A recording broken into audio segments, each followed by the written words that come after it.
Hello everyone, welcome to High Study. आज हम पढ़ेंगे जीडीपी, ग्रॉस डोमेस्टिक प्रोडक्ट। जैसे आपने बहुत बार सुना होगा कि इंडिया का जीडीपी टारगेट 2025 तक है $5 ट्रिलियन। तो ये जीडीपी का मतलब क्या है, आज ये समझते हैं। जैसे कि सबसे पहले जीडीपी समझने से पहले कुछ बातें ध्यान रखनी है। उसमें ये कि ये फिक्स टाइम फ्रेम में देखी जाती है। जनरली ये फाइनेंशियल ईयर, जो एक फाइनेंशियल ईयर होता है उसमें जीडीपी को देखा जाता है। इसके नाम में है डोमेस्टिक। तो जो आपने इंडिया की डोमेस्टिक टेरिटरी की बात होती है, जो आप इंडिया का मैप देखते हैं, ये इसकी ज्योग्राफिकल टेरिटरी है। मेरे मैप को माइंड मत करना।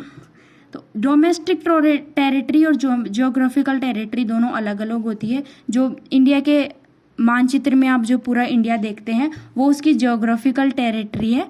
डोमेस्टिक टेरिटरी जहाँ जहाँ इंडिया की इकोनॉमी एक्टिविटीज़ हो रही है वो सारी डोमेस्टिक टेरिटरी में आती है। तो अब जीडीपी क्या होता है, एक फाइनेंशियल ईयर या एक निश्चित समय अंतराल में किसी देश की डोमेस्टिक टेरिटरी में जितनी final goods and services produce होती है उन सब की वैल्यू को क्या बोलते हैं, जीडीपी।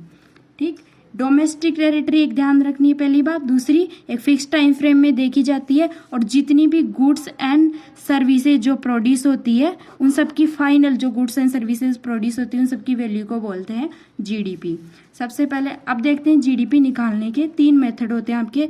एक होता है पहला इनकम मेथड, एक होता है आपका एक्सपेंडिचर मेथड और एक होता है आपका वैल्यू एडेड मेथड। जनरली जो वनडे एग्जाम होते हैं इनमें तो इनका नाम पूछा जाता है और फोर्थ कोई अलग ऑप्शन होगा, तो फिर आपको इन तीनों को ध्यान रखना है। तो जो डी होगा वो जीडीपी काउंट करने का मेथड नहीं होगा।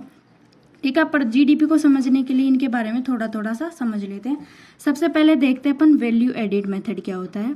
वैल्यू एडेड मेथड मतलब जितनी भी वैल्यू एड हुई है, जैसे मान लेते हैं कि ये भारत है और इसमें ओनली 2 ही लोग हैं जो प्रोड्यूस कर रहे हैं और बाकी जनता को आप साइड में रख दें।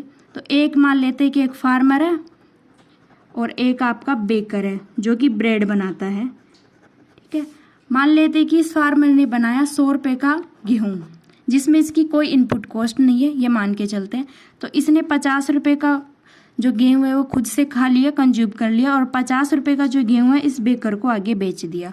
ठीक है, बेकर ने 50 रुपये का गेहूँ यहाँ से खरीदा और जनरली बाद में इसने जो ब्रेड बनाई उसकी वैल्यू इसने रखी 200 रुपीज़।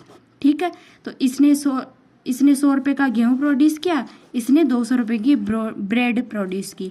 अब देखते हैं वैल्यू एडिशन कितना हुआ। इस बेकर ने कितने का वैल्यू एड किया, ओनली आपका 150 का वैल्यू एड किया क्योंकि 50 का गेहूँ इसने पहले से खरीद लिया था। फार्मर ने टोटल कितना वैल्यू एड किया, 100 रुपीज़।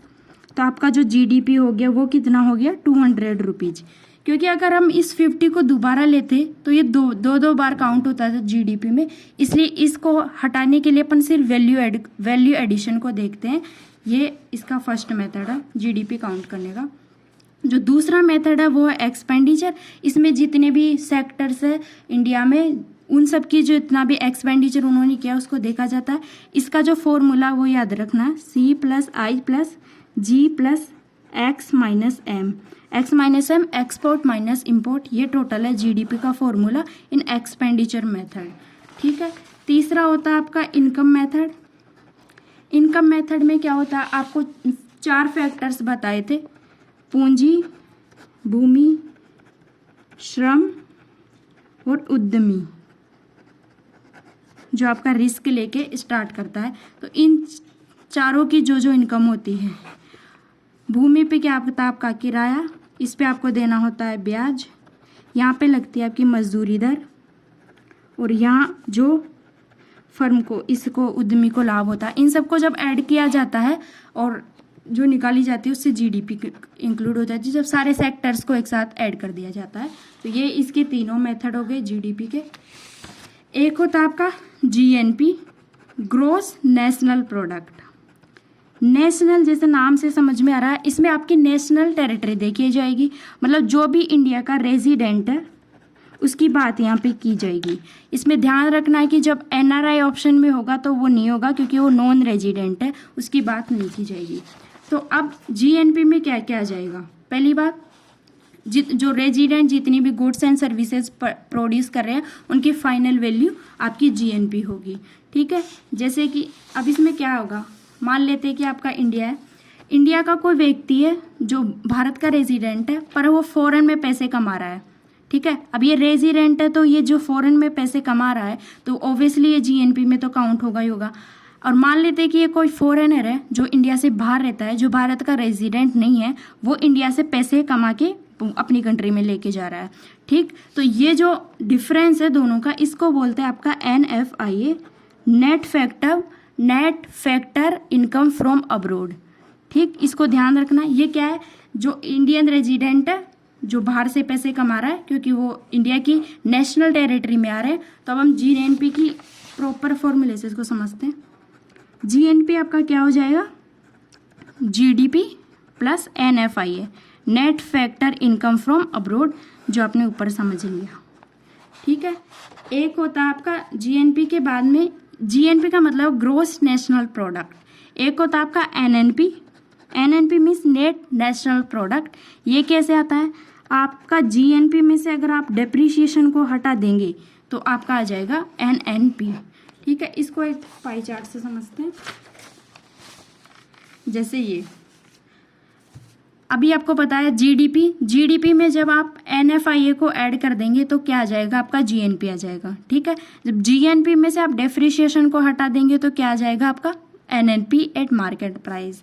ठीक है, इधर भी सेम है, इधर ये ग्रोस डोमेस्टिक प्रोडक्ट है, अगर इसको नेशनल डोमेस्टिक प्रोडक्ट बनाना है तो क्या करना पड़ेगा, या तो एनडीपी में आप डेप्रिसिएशन ऐड कर दो तो जीडीपी आ जाएगा, या जीडीपी में से आप डेप्रिसिएशन हटा दोगे तो एनडीपी आ जाएगा। सेम एज ये मार्केट प्राइस और फैक्टर प्राइस, ये कल बताया था कि जब भी कोई कंपनी है उससे जस्ट बाहर कोई आपका प्रोडक्ट निकलता है तो वो होती है उसकी फैक्टर कॉस्ट, जो यहाँ पे है फैक्टर कॉस्ट।